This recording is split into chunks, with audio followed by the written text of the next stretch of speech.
La segunda carta de Juan, antes de leerla, que son realmente muy poquitos versículos, son 13 versículos, quiero ponerte un contexto de por qué está escrita esta carta y por qué está en nuestra Biblia.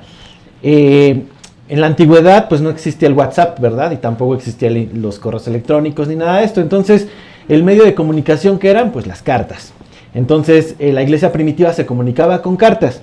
Ahora estas cartas eran inspiradas o fueron inspiradas por el Espíritu Santo a través del puño de algunos apóstoles, como fue Juan. Y el propósito de las cartas en el Nuevo Testamento es enseñar, es exhortar, es corregir las cosas que se estaban haciendo mal y poder ayudar a la iglesia a que creciera en fe.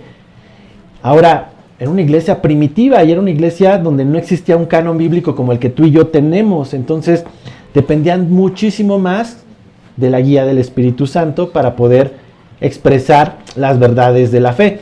Y las cartas fueron el medio por el cual se comunicaron estas verdades. Ahora, vemos que las cartas van dirigidas a personas o a veces a iglesias.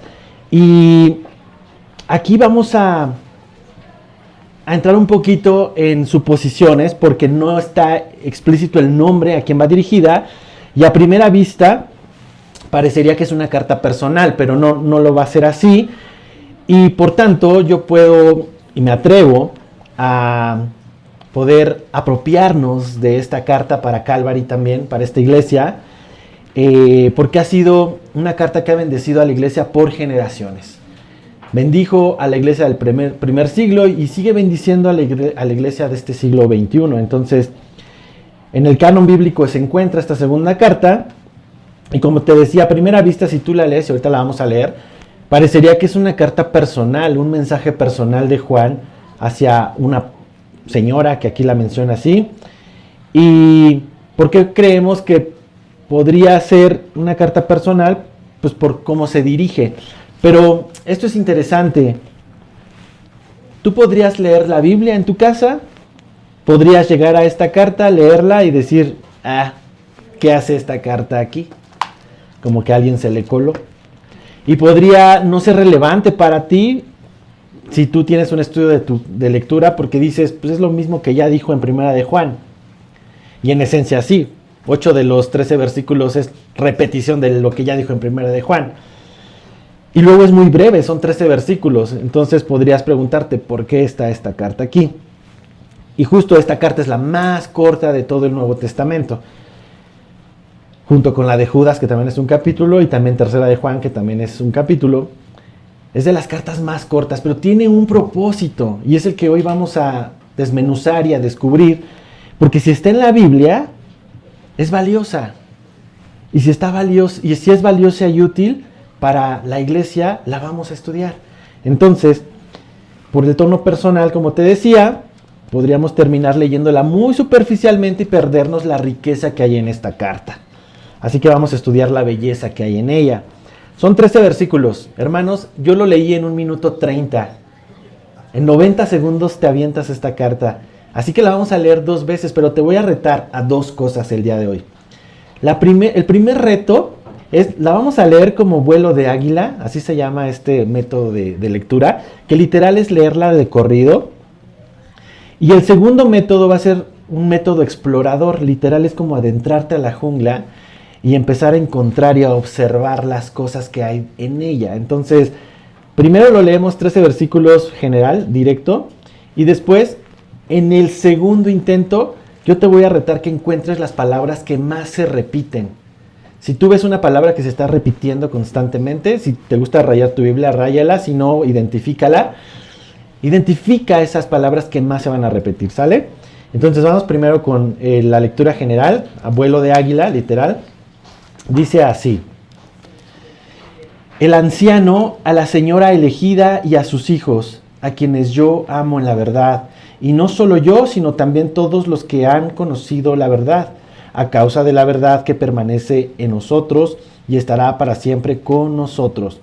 Sea con vosotros gracia, misericordia y paz de Dios Padre y del Señor Jesucristo, Hijo del Padre, en verdad y en amor. Mucho me regocijé porque he hallado a algunos de tus hijos andando en la verdad, conforme al mandamiento que recibimos del Padre. Y ahora te ruego, Señora, no como escribiéndote un nuevo mandamiento, sino el que hemos tenido desde el principio, que nos amemos unos a otros. Y este es el amor, que andemos según sus mandamientos. Este es el mandamiento, que andéis en amor, como vosotros habéis oído desde el principio. Porque muchos engañadores han salido por el mundo, que no confiesan que Jesucristo ha venido en carne. Quien esto hace es el engañador y el anticristo. Mirad por vosotros mismos, para que no perdáis el fruto de vuestro trabajo, sino que recibáis galardón completo. Cualquiera que se extravía y no persevere en la doctrina de Cristo, no tiene a Dios. El que persevere en la doctrina de Cristo, ese sí tiene al Padre y al Hijo. Si alguno viene a vosotros y no trae esta doctrina, no lo recibáis en casa, ni le digas bienvenido, porque el que le dice bienvenido participa en sus malas obras. Tengo muchas cosas que escribiros, pero no he querido hacerlo por medio de papel y tinta, pues espero ir a vosotros y hablar cara a cara para que nuestro gozo sea cumplido. Los hijos de tu hermana, la elegida, te saludan. Amén. Entonces, acabamos de leer como si fuera una carta, un correo o un memorándum, donde estamos literal yendo de principio a fin. En este segundo intento, yo te reto y te invito a que encuentres las principales palabras que se repiten. En ese entonces, en esa época, no había marcatextos, no había esos marcadores como el que tú y yo tenemos para señalar. Entonces, ¿qué hacían regularmente? Repetir, repetir y repetir para poder señalar o resaltar las cosas que eran importantes del mensaje. Dice así: el anciano a la señora elegida y a sus hijos, a quienes yo amo en la verdad, y no solo yo, sino también todos los que han conocido la verdad, a causa de la verdad que permanece en nosotros y estará para siempre con nosotros. Sea con vosotros gracia, misericordia y paz de Dios Padre y del Señor Jesucristo, Hijo del Padre, en verdad y en amor. Y voy a seguir dos versículos más. Mucho me regocijé porque he hallado a algunos de tus hijos andando en ¿qué? Conforme al mandamiento. Ya vimos una nueva palabra que se va a empezar a repetir, que recibimos del Padre. Y ahora te ruego, Señora, no como escribiéndote un ¿qué? Mandamiento, sino el que hemos tenido desde el principio, que nos unos a otros. Y este es el que tenemos según sus. Este es el que andéis en, como vosotros habéis oído desde el principio. Entonces creo que en estos versículos encontramos cuál es el tema principal de esta carta. Nos va a hablar de amor, nos va a hablar de verdad y nos va a hablar de un mandamiento. ¿Sale? Entonces 5 veces aparece verdad, 5 veces amor y 4 veces mandamiento. Y el tema de la carta lo podemos llamar vivir en su amor en congruencia con la verdad de Jesucristo. Es un mandamiento, una instrucción que Dios nos da a la iglesia. Y con esta perspectiva sobre verdad, amor y mandamiento, vamos a profundizar en su palabra. Y acompáñame a orar para que el Señor nos ayude. Gracias te doy, Padre, porque podemos llegar hasta aquí, un día más, Señor, un domingo 25 del mes de junio del 2025, Señor. Perdón, Señor, ya ni sé en qué fecha vivo. 22. Gracias te doy, Padre, porque un domingo más nos das la oportunidad de estar aquí y porque podemos estar respirando, Señor. No estamos en un hospital muriendo, Señor, no estamos postrados en algún lugar, Señor, incapaces de poder venir a tu palabra. Y hoy en tu misericordia infinita nos has dado la oportunidad de estudiar nuevamente tus verdades en esta carta, Señor. Ayúdanos a considerarlas no como conocimiento general, Señor, ni tampoco como una anécdota, ni tampoco como un monólogo, Señor, sino ayúdanos a entender estas verdades para guiar nuestra vida, Señor. Te pido que abras nuestros oídos espirituales y nuestro entendimiento. Y para quienes nos visitan, Señor, y quizás esto es nuevo, ayúdales también a entenderlo, Señor, como lo hiciste alguna vez con nosotros, Padre. Gracias por tu misericordia el día de hoy, en el nombre de Jesús. Amén. Mis hermanos, es bien importante procurar la verdad en un mundo que está influenciado por la mentira. Estarás de acuerdo conmigo que este mundo está completamente atraído a las cosas que son malas. ¿Por qué? Porque al final hay una influencia de Satanás sobre este mundo y esto lo dice la palabra de Dios. Por eso el hombre cada vez es más decadente en su forma de ser. Pero una de las decadencias es la mentira. Y la mentira ha sido un arma que Satanás ha usado desde el principio cuando sedujo a Eva en el Edén. Y es habitual para el enemigo traer mentira a tu vida y a mi vida. Entonces, lo hace a través del mundo, lo hace a través de filosofías, lo hace a través de diferentes mecanismos. Pero la mentira lleva más allá las cosas, a los engaños. Y el engaño es literalmente la mentira sistematizada, ya algo que está tan bien diseñado para poder engañar a las personas. No sé si les ha pasado, a mí me pasó. Pero, ¿cuántos de aquí han sido estafados por Facebook, por marketing Facebook? Espero que no muchos. Pero las redes sociales son un medio para estafar muy fácil a las personas. Yo fui estafado hace no mucho tiempo con personas que me vendía. Tenemos un negocio de productos de limpieza y íbamos a vender unas botellas, etcétera. Y vi un tipo que vendía unas botellas muy baratas, ¿no? Y estaba en Guadalajara y ya sabes, se anuncian con un montón de publicidad. Y entonces me dio un montón de argumentos para yo confiar que sí realmente era un proveedor de botellas. Al final me hace depositarle, etcétera, y a las 2 horas me bloquea, ¿no? Y yo así de, no puede ser. O sea, había caído súper bien. Y esto es algo muy común en las redes sociales. En Facebook, en Marketplace, es muy común que te vendan algo y que sea tan atractivo que digas, no puedo perderme esta oferta porque sí está muy atractiva. Y te hacen ver que todo es real y cuando tú pagas o depositas simplemente te bloquean. Y este es un ejemplo burdo de cómo puede ser engañado alguien tan fácilmente como yo. Pero en muchas otras cosas la mentira está sistematizada e incluso en algunos casos es bien vista como la piratería o el clon, ¿verdad? Pero es importante, hermanos, que podamos no acostumbrarnos a las mentiras que hay en este mundo y que contrastemos con la verdad lo que nos dice la palabra de Dios. Porque el engaño es demasiado sofisticado.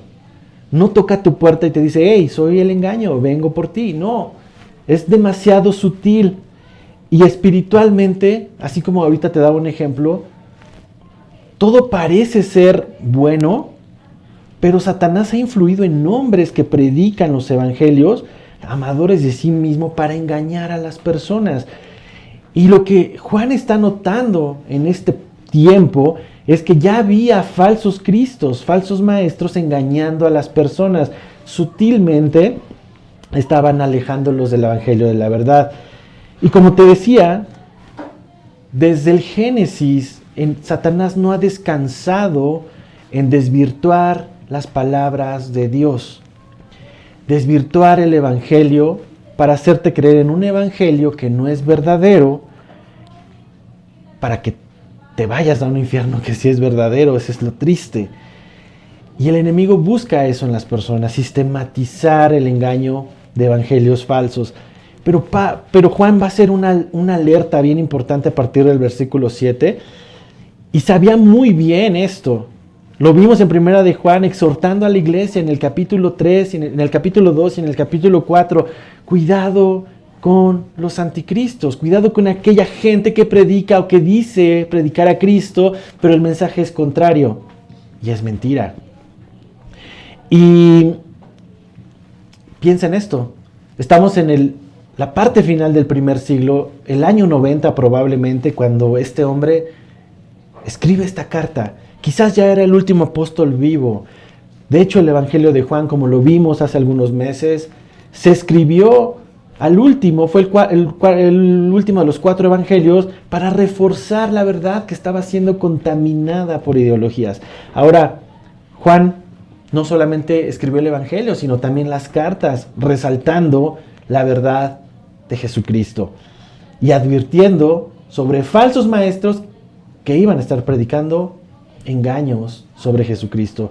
Ahora, con este tono de amor escribe lo siguiente: el anciano a la señora elegida y a sus hijos, a quienes yo amo en la verdad, y no solo yo, sino también todos los que han conocido la verdad. El autor Juan se identifica como el anciano. Probablemente sí físicamente, tenía 90 años, pero también el anciano espiritualmente. Este hombre sabio y con experiencia escribe esta carta y dirige su mensaje, dice aquí, a la señora elegida y a sus hijos. Pueden ser dos enfoques. Algunos teólogos mencionan que sí es una persona individual, aunque en lo personal y por el contenido de la carta me inclino más a lo que otros estudiosos teólogos dicen, que es una forma simbólica de llamar a la iglesia, al decirle señora elegida y a sus hijos, a quienes yo amo en la verdad, y no solo yo, sino también todos los que han conocido la verdad. Eso nos lleva a pensar que es un mensaje más dirigido a una congregación, más dirigido a una iglesia local, que a una persona con sus hijos. Ahora, esta verdad no es absoluta. Te digo, hay diferentes perspectivas y comentarios. Tú considera la que encuadre más con lo que la carta dice, pero en lo personal coincido con algunos estudiosos sobre, es un mensaje a la iglesia. Ahora, ¿dónde estaba Juan al escribir esto? Estaba en Éfeso. Estaba en sus últimos años atendiendo las iglesias de Éfeso. Y por eso me parece más un mensaje de congregación a congregación que un mensaje personal. Ahora, desilusión, si tú esperabas escuchar un saludo romántico de un anciano a una señora, no es eso. Sí es una carta de amor, pero es una carta de amor en la verdad. Y esto es lo que vamos a ver. Dice, no solo yo, sino también quienes, dice, todos los que han conocido la verdad, les amamos. Entonces, una iglesia local, usando una personificación común en los apóstoles, y esta carta se convierte más universal. Más que una carta personal, se convierte en una carta universal que Calvary hoy puede decir, es para mí, me están escribiendo a mí. Y nótese que desde el saludo, la salutación, las palabras amor y verdad van unidas. El amor de Dios por tu hermano, por tu hermana, solo es posible en una cosa, en la verdad. No dice, les amamos de verdad. No, fíjate, vamos a leerlo nuevamente. El anciano, a la señora elegida y a sus hijos, a quienes yo amo en la verdad.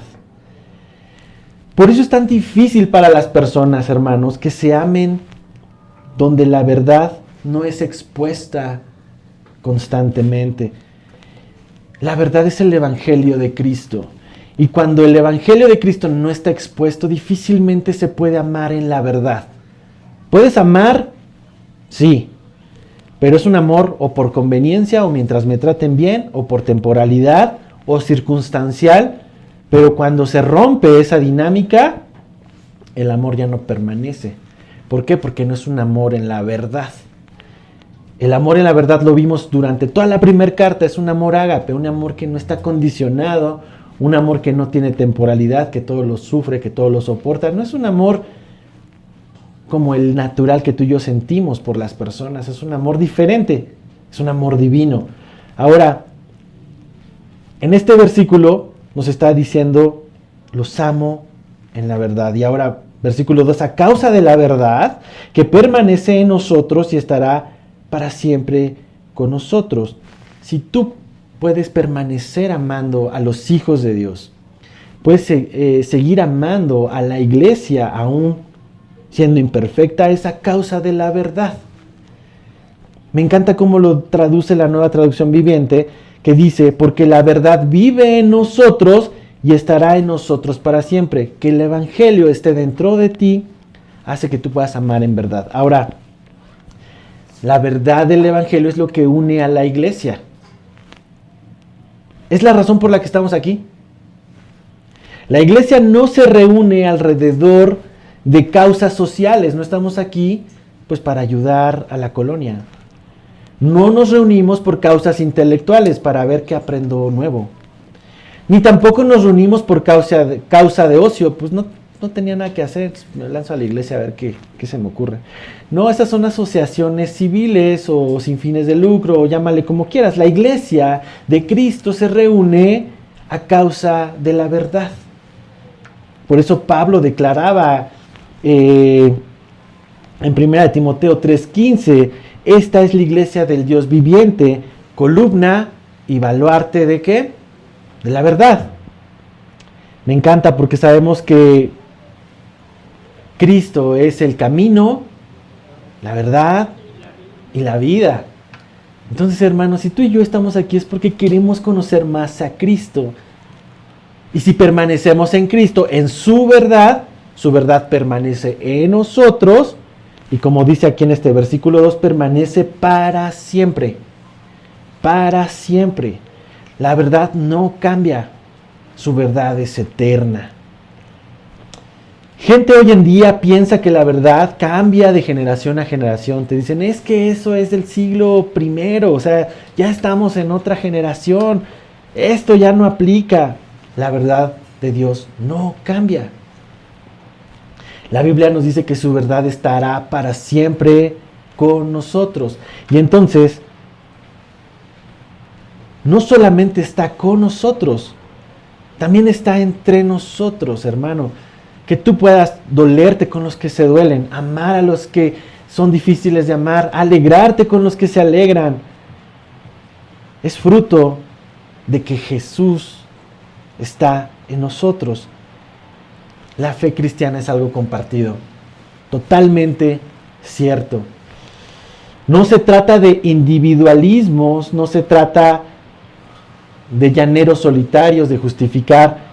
Bueno, es que la iglesia en el primer siglo no tenía otra forma más que estar reunidos, pero hoy ya tenemos YouTube y ya tenemos Facebook Live y ya tenemos muchas cosas para reunirnos en línea porque es necesario.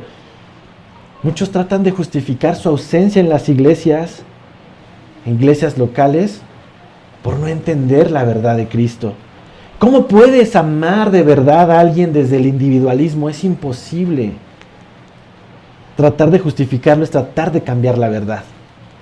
Ahora, este anciano, Juan, no se cansaba de manifestar su amor por los hermanos. Date cuenta, escribiendo en la carta podemos sentir su sentimiento hacia la iglesia a quien se la manda. Verso 3, sea con vosotros gracia, misericordia y paz de Dios Padre y del Señor Jesucristo, Hijo del Padre, en verdad y en amor. Sea con ustedes gracia, misericordia y paz. ¿De quién? Del Padre y del Hijo. ¿En qué? En verdad y en amor. Hermano, fuera de la verdad, fuera del amor de Dios, nunca podremos experimentar ni gracia, ni misericordia, ni paz. Esa es una realidad. Por eso es tan importante considerar esto. Y acabamos de ver solo el saludo. Ahora sí vamos a los temas específicos. Son 2 temas específicos los que están aquí, pero por tiempo y para que nos quedemos rumiando la palabra que hoy literal nos va a dar el Señor, lo voy a dividir en 2. Y esta semana vamos a ver el tema específico de practicar la verdad en amor. La siguiente semana vamos a ver proteger el amor en la verdad. Porque como lo acabamos de leer, hay una advertencia de proteger el amor haciendo a un lado a personas que llegan predicando cosas diferentes. Y dice, no participemos de esas obras. Pero eso lo vamos a ver dentro de 8 días. Practicar la verdad en amor es lo que vamos a ver en los siguientes 3 versículos. Versículo 4. Dice así, mucho me regocijé porque he hallado a algunos de tus hijos andando en la verdad, conforme al mandamiento que recibimos del Padre. Mucho me alegré. Aquí vemos a un Juan alegre y gozoso escribiendo. La razón, porque la iglesia creció, porque le llegaron más diezmos, porque hay más activismo en la iglesia. ¿Por qué está alegre Juan?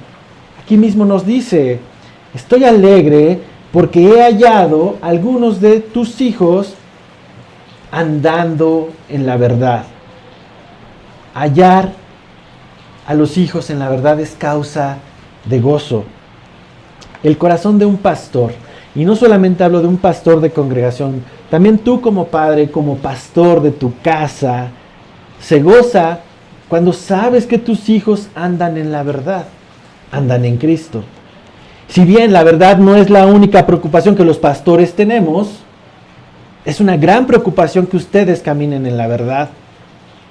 Y es un gran consuelo para nosotros como pastores ver que ustedes caminan en ello. Pero ¿qué es andar en la verdad?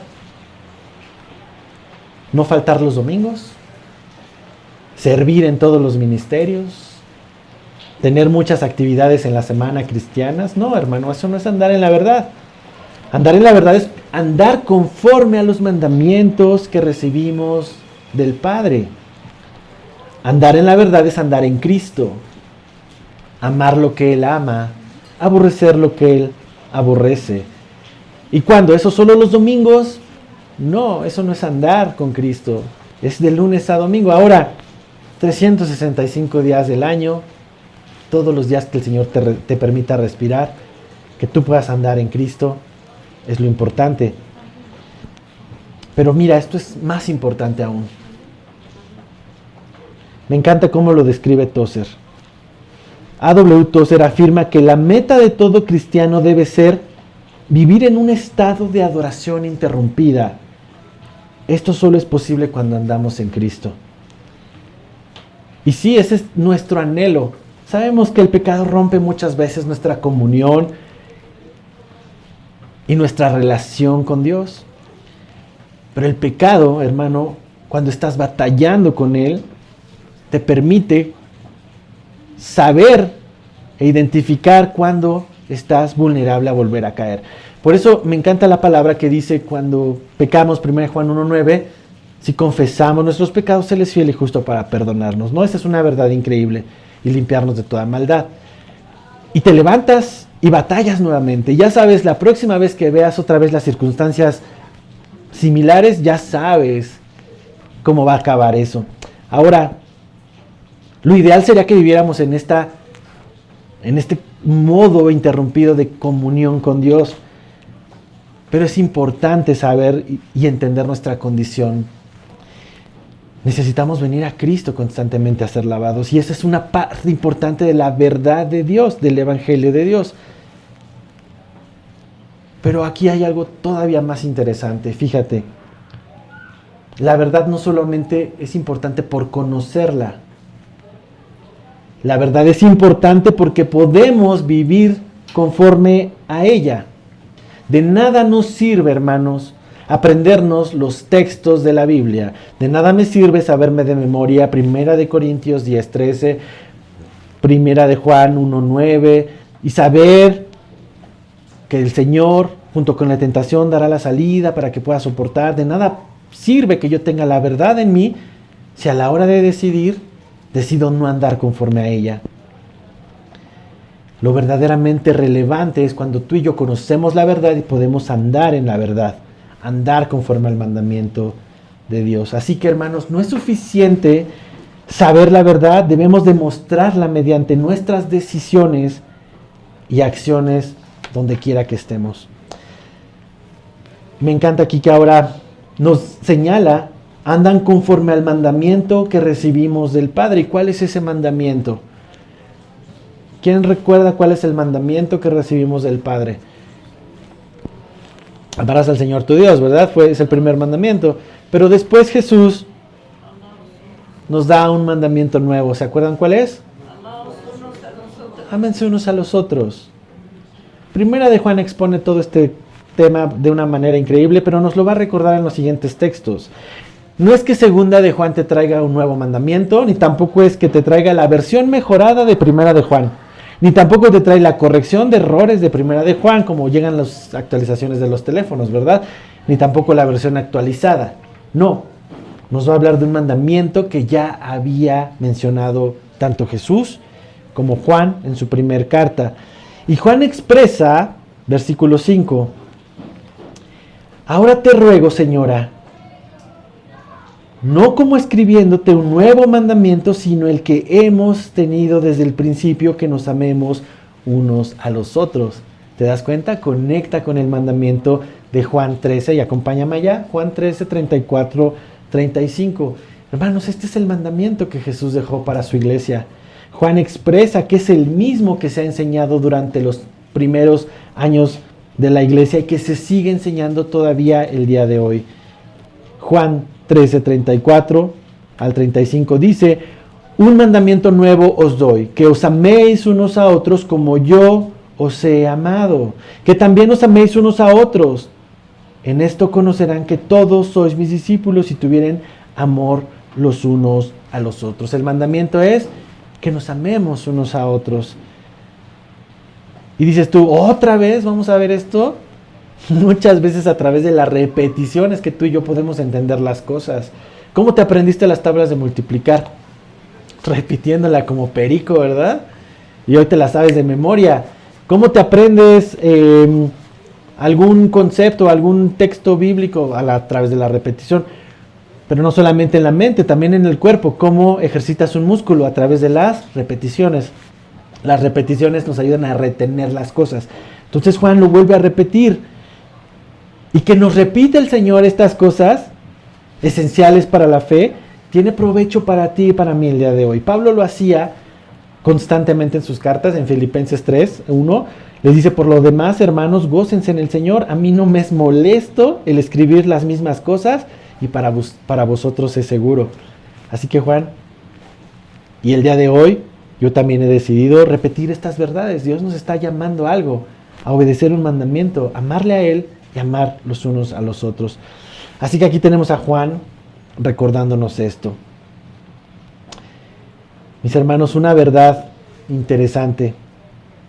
El crecimiento de tu vida y de mi vida cristiana se puede medir con un indicador llamado amor. Y ese es el único indicador visible realmente en los hermanos. A mí me encanta porque en los discipulados que tenemos entre semana, en especial pues, me toca el de los miércoles con los varones, yo me he dado cuenta de la intencionalidad que hay en las personas, porque así como ahorita está lloviendo, nos ha tocado unos aguaceros los miércoles, ¿verdad? Y pues salimos ya tardezón, a veces son las 10 y cuarto y está el aguacero y no hay forma, y hay personas que no traen cómo regresarse, ya no hay camiones a esa hora, ¿no? Yo no tuve que decirle a los hermanos, échale ride a este fulano tal o avienta. No, o sea, me da tanto gusto ver cómo se preocupan de cómo te vas a ir. Te echo un ride. Oye, pero yo voy a San Lorenzo y tú vives allá en Metepec. No importa, yo te echo un ride, ¿no? Y te das cuenta de cómo empieza a haber preocupación, y son personas que no se conocían hace un año y ahora están viendo los unos por los otros. Dices, a lo mejor esto es algo burdo, pero el que te preocupes por cómo se va a ir un hermano empieza a dar destellos de un amor, de una preocupación. Y cuando se despiden es: nos vemos dentro de 8 días, y te das cuenta de una interacción diferente a la que veías al principio cuando nadie se hablaba y todos se veían sospechosamente, ¿no? Si hay amor, hermanos, es visible. Es visible. Por eso tú quieres medir qué tanto estás creciendo en tu relación con Dios. Ve cómo crece tu relación con tus hermanos. Y si hay amor en la verdad, también hay una simulación en el amor, tristemente. Hay amor en la mentira. Y primera de Juan 4, 20 al 21 lo expresa de esta manera: si alguno dice yo amo a Dios y aborrece a su hermano, es mentiroso. Pues el que no ama a su hermano a quien ha visto, ¿cómo puede amar a Dios a quien no ha visto? Y nosotros tenemos este mandamiento de Él: el que no ama a Dios, el que ama a Dios, ame también a su hermano. Ame también a su hermano. Nosotros tenemos este mandamiento de amar a Dios y amarnos unos a otros. Pero cuando oímos la palabra mandamiento, ¿qué se te viene a la mente? Es una obligación. Ya es una regla, tengo que hacerlo, tengo que. No, hermano, no es una obligación el mandamiento de Cristo. Quizás en el contexto cultural un mandamiento lo vemos así, como prohibiciones, como obligaciones, pero en la Biblia vemos algo diferente. En la palabra de Dios vemos que si Dios te pide algo, es porque puedes hacerlo. Cuando Dios le pedía algo a sus hijos en el Antiguo Testamento, en la obediencia Él activaba el poder de hacerlo. Hermano, cuando el Señor te pide algo, es porque sabe que tienes la capacidad para hacerlo. Y si te pide amar, es porque sabe que puedes amar. Dios no nos va a pedir cosas que no podemos hacer. Sería un Dios injusto, ¿estás de acuerdo? Si tú le pides a tu hijo cargar la caja del súper y tiene 5 años, es injusto. Porque sabes que no puede hacerlo y todo se le va a caer. Serías un mal padre. Pero si tú se lo pides a tu hijo de 15 años, de 20 años cargar la caja del súper, sabes que lo puede hacer. Y entonces es mucho más lógico. Si tú y yo podemos amar a nuestros hermanos es porque Romanos 5 nos dice que Él ha derramado su amor sobre nosotros. Versículo 6 de Primera de Juan. Y este es el amor, que andemos según sus mandamientos. Este es el mandamiento, que andéis en amor, como vosotros habéis oído desde el principio. Este es el amor, andar como Él nos manda. En la nueva traducción viviente, este versículo dice así: el amor consiste en hacer lo que Dios nos ha ordenado. Y Él nos ha ordenado que nos amemos unos a otros, tal como ustedes lo oyeron desde el principio. El amor cristiano no es una emoción, hermano. No es una emoción que va desarrollándose conforme vas conociendo a las personas, que es lo normal. Es simple obediencia al mandato de Dios. Hermano, amamos porque el Señor nos ha mandado a eso, pero no es una carga pesada, no es una obediencia obligada. De hecho, debe ser fácil, porque es una respuesta al amor que Él nos da. Primera de Juan 5, 2, 3. Sabemos que amamos a los hijos de Dios si amamos a Dios y obedecemos sus mandamientos. Amar a Dios significa obedecer sus mandamientos. Y sus mandamientos no son una carga difícil de llevar. Eso lo platicamos hace algunas semanas. La ley manda a los padres, a los que son papás aquí, a que tú cuides de tus hijos. Lo veíamos hace unas semanas. La Constitución nos obliga a los papás a cuidar a nuestros hijos, darles educación, salud, tal, ¿no? ¿Cuántos de aquí aman a sus hijos y obedecen esta ley por miedo a que los metan a la cárcel? Nadie lo hace por eso. Si tú y yo cumplimos el mandato de amar a nuestros hijos, darles educación, salud, un techo, ropa, comida, etc., no es porque el Estado nos obliga, lo hacemos porque les amamos y es natural y no es gravoso hacerlo. Y espiritualmente es igual. Si tú has nacido de Dios, entonces tú y yo podemos amar conforme al amor de Dios. Podemos andar en este mandamiento. Tristemente, cuando los cristianos dicen amar a Dios y conocer la verdad de Dios y conocer la Biblia, pero menosprecian a su hermano, dice la palabra de Dios, mienten. Porque amarnos unos a otros es la expresión visible del amor de Dios. Y el amor de Dios y la verdad no pueden separarse, hermanos. Son como dos caras de una misma moneda. Ves una cara, la verdad, ves la otra cara, es el amor. Están unidas, están entrelazadas. La verdad es el terreno donde tú y yo crecemos en amor. Pero el amor es el fruto, es lo visible. Y sí, hermanos, tú y yo podemos diferir en muchas cosas. En muchas cosas no fundamentales, las iglesias discuten y no están de acuerdo en muchas cosas. Por ejemplo, las liturgias, que si se cantan canciones rápidas, o si se cantan canciones de himnos, o si se enseña verso a verso, o si se enseña temático, o si el orden es de esta forma, primero las ofrendas, primero las predicaciones, o cómo se lleva el control y la administración. Podemos diferir en muchas cosas, hermanos, muchas. Por eso hay tantas iglesias presbiterianas, bautistas, pentecostales, y hay muchas iglesias que se van separando por esto, por cuestiones secundarias.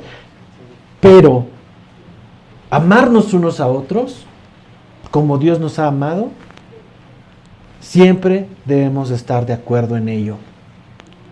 Hermano, Las iglesias no compiten entre sí. Tristemente, ver a iglesias estar peleándose unas a otras es triste porque no están andando en la verdad. A pesar de saberla, no se anda en la verdad. Y esto le preocupaba a este anciano, a este Juan anciano, que lo llevó, como dice el versículo 5, ahora te ruego, como está escrito, que nos amemos unos a otros, que anden en sus mandamientos, que andes en su verdad, que andes en su amor. Y Juan, vemos al principio que se gozaba porque había hallado, dice, algunos, no a todos, a algunos. Esto es interesante. Juan estaba alegre, pero no todos estaban ahí caminando. Por eso una segunda carta fue necesaria. Tenía que exhortar a la iglesia. Sabía que había gente de la iglesia que no estaba caminando conforme a la verdad. Y en el presente sigue siendo también una realidad. Por eso la palabra es viva y eficaz para animarnos a practicar la verdad y el amor. Mark Dever, que es un autor que yo les recomiendo mucho, que tiene una serie de libros que se llaman 9 Marks, algunos son gratuitos, están en internet. Mark Dever, estas 9 marcas, agrega en uno de sus comentarios que andar en la verdad y andar en el amor es como andar en un coche, como en un vehículo. Y creo que con esta ilustración nos va a ayudar a entender muy bien la conexión que hay entre la verdad y el amor. Tú necesitas 2 cosas para andar en un auto, en un vehículo. Número 1 es que tenga gasolina. Si no tiene gasolina, aunque tengas el coche, no vas a andar en él. Pero número 2 es que tú tengas un destino a donde ir. Si tienes toda la gasolina del mundo, tienes tanque lleno, tienes bidones en tu cajuela, tienes todo listo en cuanto a combustible para llevar ese vehículo hasta la frontera, pero no tienes un destino, es triste, va a ser pérdida. Y el amor es así. Tú puedes amar demasiado, decir que amas demasiado a la gente, decir que desbordas de amor por las personas, y es esa gasolina que te impulsa. Pero si el destino, que es la verdad, no es claro, ese amor se desperdicia. Imagina la escena: arrancar tu coche con tu tanque lleno sin saber a dónde vas. Vas a terminar perdido en algún pueblo del país, porque no tenías un destino. La verdad es el destino del cristiano. La verdad es el destino que nos lleva con seguridad a saber por qué caminamos, por qué andamos, por qué avanzamos. Y aquí viene lo importante y la conexión con las iglesias. Demasiado amor sin verdad es esa iglesia acogedora que invita a la gente: ven, aquí hay de todo, es padrísimo, todos nos amamos, te ves increíble, hoy luces espectacular y padrísimo, y un escenario increíble, emotivo, lloramos, reímos, brincamos. Pero si no hay la verdad de Cristo, no está la doctrina, no hay dirección, no hay exhortación, no hay confrontación con el pecado. Y esa iglesia con mucho amor, pero sin verdad, termina improvisando evangelio y termina poniendo en riesgo de gran pérdida a quienes atrae. Esto sucedía en el primer siglo. Mucho amor, pero sin verdad. Doctrinas equivocadas. Por otro lado, el otro lado es mucha verdad, pero cero amor. Un coche que tiene un gran GPS instalado, muchas cámaras alrededor para ver el camino, todo listo, equipado para poder avanzar hacia una ruta fija que es ir hacia el Polo Norte. pero no tiene gasolina. Una verdad sin amor es completamente inútil. Y es esa iglesia académica, es esa iglesia doctrinal, es esa iglesia que enseña muy bien, pero no practica el amor, no practica el servicio. Es esa iglesia que se convierte legalista, esa iglesia que es rápida para señalar, es rápida para mostrar los errores y hacerte ver que estás pecando, pero no sana, no enseña con paciencia y con amor. Y esa iglesia con mucho equipamiento para llegar a donde quiera, pero sin amor, es una iglesia lisiada, una iglesia fría, una iglesia que termina siendo abandonada. Por eso la verdad y el amor tienen que ir en una sintonía y en una sincronía perfecta. El amor que te lleve hacia donde la verdad te está indicando. La verdad que te guíe y canalice ese gran amor. Donde existe un amor sincero hacia la palabra de Dios, hay un amor sincero hacia el pueblo. Hermano, que yo te esté predicando esto es por dos cosas. Uno, porque Dios te ama y porque yo también te amo. Yo podría estarte contando ahorita chistes, podría estar contándote anécdotas cristianizadas, podría estar contándote un monólogo de un estandopero cristiano y tenerte entretenido. Pero aquí decidimos exponer la palabra de Dios, porque esa es la verdad que tu vida va a darle rumbo. Y el amor que estás recibiendo de Dios te va a llevar a andar en esa verdad. Por eso, con toda seguridad, Calvary puede decir que les amamos, hermanos. Una iglesia con conocimiento, verdad, y que sabe a dónde va y tiene el impulso para llegar a Él, que es el amor, es una iglesia que puede vivir los mandamientos del Señor. Si tú mañana puedes vivir los mandamientos del Señor, es por esto. A mí me encanta ver, hermanos, muchos de ustedes ir creciendo en la fe. Personas que llegaron hace 2 años, escépticas, cuestionando si esto, pues a ver cómo te iba, pero que hoy estés permaneciendo después de 2 años y medio que tiene esta congregación. Habla de que estás andando en la verdad. Sí, te tropiezas, sí te caes, te ensucias, te enlodas, te levantas, te lavas y sigues. Es porque los mandamientos de Dios los tienes claros y el amor te impulsa a seguir. Así que, hermano, hoy su palabra nos confronta contra aquella idea que lo único importante en la vida cristiana es el amor y nada más. Un amor vago y emotivo que no tiene el corazón para la obediencia. Eso no es la verdad. Esas expresiones de yo amo a Dios, pero lo amo a mi manera. Una manera donde no se incluyan a los hermanos. Quítamelos. Yo te amo, Dios, pero tú y yo nada más. Todos los demás a un lado. Eso no es amor de verdad. También estoy consciente de algo y con esto quiero terminar, hermano. Este amor es un amor que se va perfeccionando. No es un amor perfecto al instante. ¿Qué más me gustaría decirte? Que al decidir amar a Dios, al decidir andar en su verdad, no te vas a equivocar y vas a ser perfecto, pero eso no es cierto. Estoy consciente que nuestro amor es imperfecto. Y estoy consciente que tú y yo podemos equivocarnos. Pero lo que sí debo de dejar muy en claro, hermano, es que el amor de Dios debe de estar presente. Aunque no sea perfecto, debe de ser visible, debe de estar presente.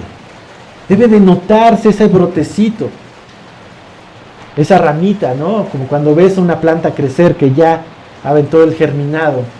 Está bien, no ha dado el fruto, pero está presente, está creciendo.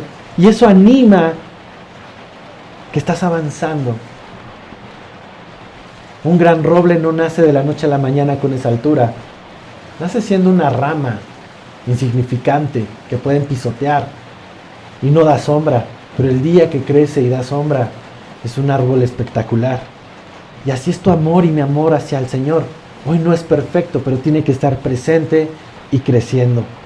Y Dios va a perfeccionarlo en su verdad. Dios va a perfeccionarlo en su verdad. Déjame terminar con 1 de Juan 3:18. Vamos para allá. 2 hojitas ahí en tu Biblia. Quizás una. 1 de Juan 3:18. Dios va a perfeccionar conforme vaya creciendo.